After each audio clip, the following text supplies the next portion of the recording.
Good morning बच्चों। इसके पहले के वीडियो में हमने सूरदास के जीवन परिचय के बारे में विस्तार से बताया था।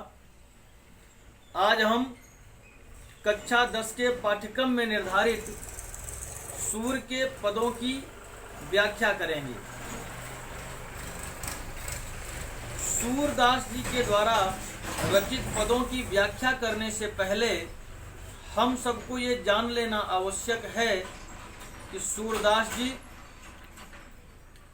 श्री कृष्ण के अनन्य उपासक थे, अनन्य भक्त थे और अपने पदों में श्री कृष्ण की ही लीला और महिमा का उन्होंने गायन किया है। तो जब हम कृष्ण से संबंधित सूर के पदों की व्याख्या करेंगे, उस व्याख्या का केंद्र बिंदु प्रभु श्री कृष्ण ही होंगे। व्याख्या करने से पहले हमको ये भी जान लेना आवश्यक है कि किसी पद की व्याख्या करने के लिए सबसे पहले हम उसके संदर्भ को लिखते हैं, फिर प्रसंग को लिखते हैं।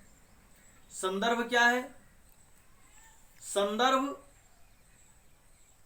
कि यह पद हमारी पाठ्य पुस्तक में निर्धारित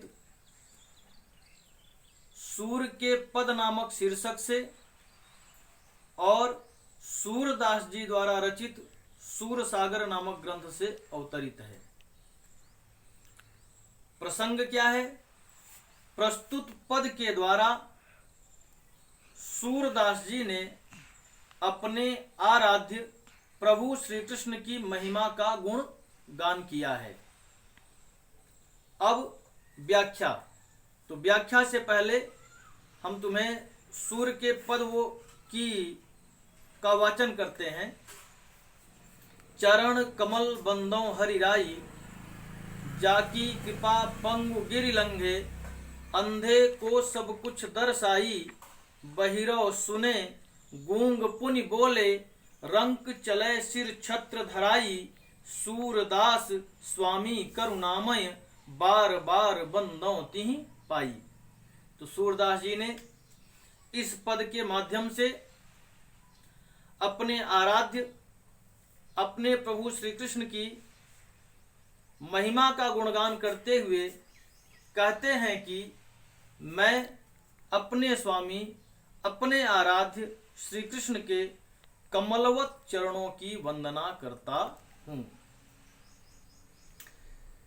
अगले पंक्ति में सूरदास जी ने कहा कि अगर किसी व्यक्ति को हमारे प्रभु की कृपा प्राप्त हो जाए या कोई भी व्यक्ति अगर अपनी पूर्ण भाव और मनोभावना से हमारे प्रभु श्री कृष्ण को समर्पित हो जाए तो उन पर प्रभु श्री कृष्ण की कृपा हो जाती है। और जब प्रभु श्री कृष्ण की कृपा हो जाती है तो लंगड़ा व्यक्ति भी ऊंचे से ऊंचे पहाड़ को पार कर जाता है, अंधा व्यक्ति भी देखने लगता है, बहरा व्यक्ति भी सब कुछ सुनने लगता है और गरीब व्यक्ति भी राजाओं की भांति छत्र धारण करके चलने लगता है। तो इस प्रकार से जिनकी कृपा से सारी असंभव चीजें भी संभव हो जाती हैं, तो ऐसे अपने आराध्य करुणा के सागर प्रभु श्री कृष्ण की या प्रभु श्री कृष्ण के चरणों की मैं बार बार वंदना करता हूं। तो ये हुई व्याख्या। इसकी भाषा ब्रज है, पद शैली है, रस भक्ति है, गुण प्रसाद है, शब्द शक्ति लक्षणा है। चरण कमल में, क्योंकि कमल और चरण में अभेद आरोप है, इसलिए रूपक अलंकार है। तो इस वीडियो के आधार पर इस पद को अच्छी तरह से समझकर सभी बच्चे इसकी व्याख्या अपनी नोटबुक में लिखकर याद करें।